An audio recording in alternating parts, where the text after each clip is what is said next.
in our blood family. Our people have made a living along these shores for more than 7,000 years, gathering shellfish, catching fish, and diving for pearls. Our hearts beat to the rhythm of the sea.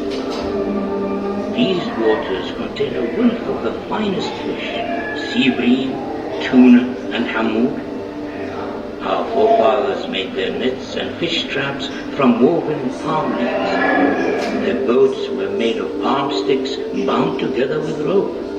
Sudden storms and high winds meant that fishing was dangerous but rewarding work. Fish that wasn't eaten immediately was hung up to dry or preserved and sold.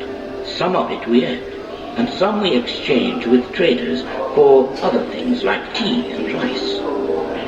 Most of our homes were arish, made of date palm sticks and mats, although some were built with materials from the seashore, coral stone and lime cement.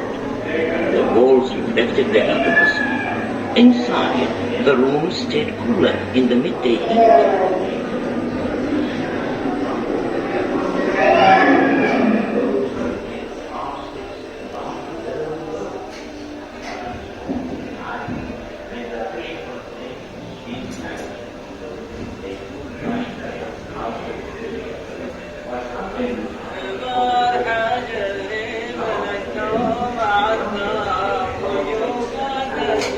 Camels hold a special place in our hearts. We honor these loyal and noble creatures which can endure the blazing desert heat for days without food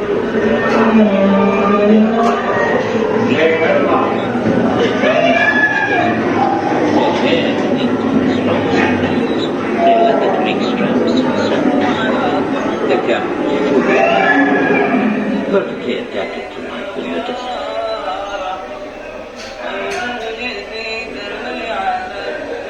These camels have been loaded with dates, dried fish, household goods and food.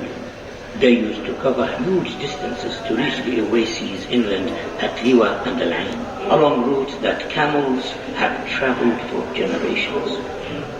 Camel trains carried wood, charcoal, food and fodder back and forth between the coast and the inland oases, bringing much needed supplies. They also transported whole families everywhere from the coast to the oases to escape the worst of the summer humidity.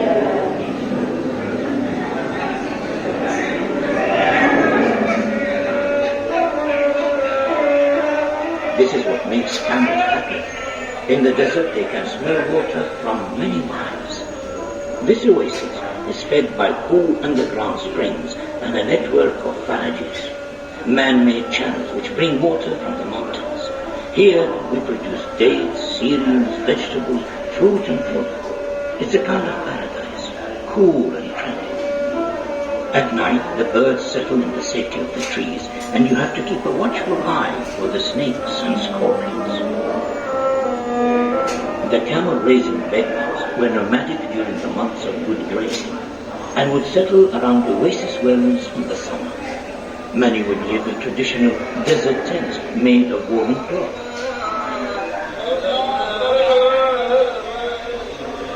These were furnished with rugs and divided into separate quarters for men and women. Here, in the food preparation area, women used cauldrons and bread-making pans to make the family meal. Next door, in the majlis, the men's quarters, the men would meet in the evening to talk and drink coffee.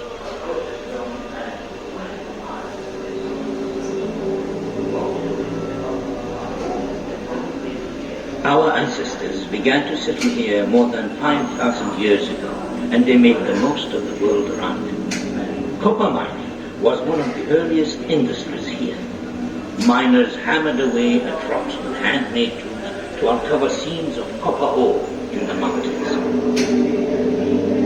Sometimes they would use fire to crack the rock face. It was a dark, dangerous place too.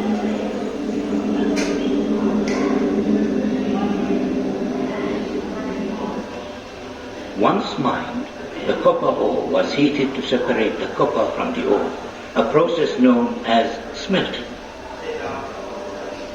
Molten liquid copper was poured into molds to make tools, weapons, and jewelry.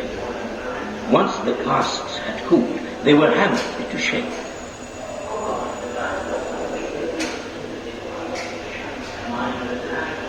Settle down, please, children. Turn to page 17. Can anybody tell me what they see here? Please, sir. Ahmed? The man is diving for pearls. My great-grandfather was a pearl diver. He could hold his breath for ages. He taught me to swim and dive.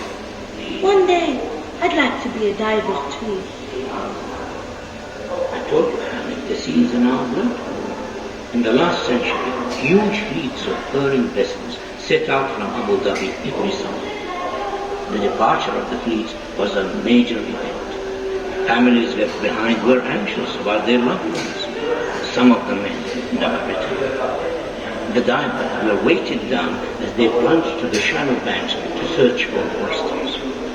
It was a dangerous job, with stinging jellyfish, sharp corals, and no breathing equipment. But a lucky diver might establish a family's fortune. To keep their spirits up, the Niham would chant to inspire the pearls, leading them all in songs which marked each stage of their work.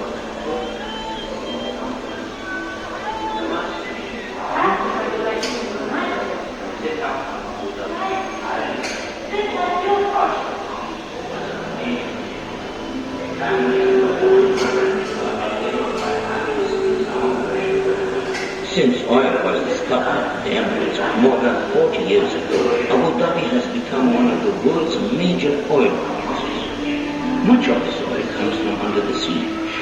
A network of offshore drilling platforms taps into vast reserves. Abu Dhabi currently has around a sixth of the world's oil and gas.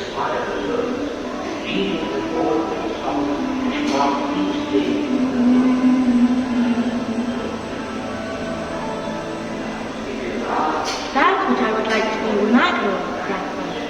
A diver. A bit like your father. The underwater pipelines are maintained by highly skilled commercial divers. They wear protective suits and dive to the seafloor to work on the pipes, moving through the murky waters amongst the fishes and creatures of the sea.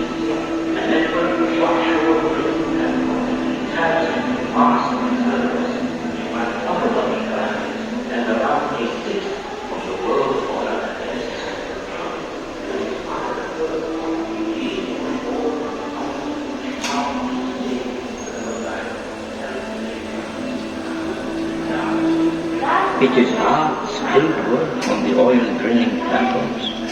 Highly trained men operate the drills, pumps, and other heavy machinery, extracting crude oil from beneath the seabed.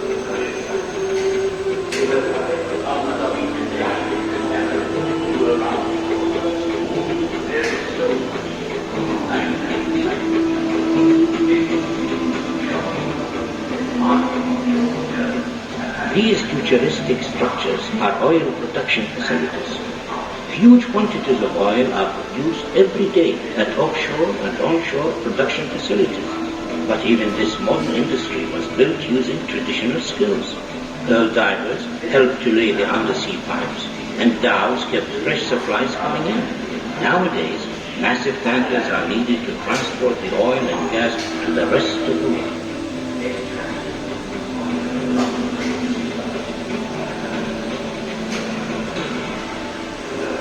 Abu Dhabi today is an emirate to be proud of. There is so much to do in this dynamic, lively country. Busy streets, shopping malls, markets, hotels, a fantastic waterfront, beautiful mosques, magnificent fountains and parks. In little over a generation, Abu Dhabi has been transformed into one of the great trading and business centers of the world. This is now a thriving cosmopolitan city with a proud heritage rooted in the traditions and values of its desert and sea-going origins.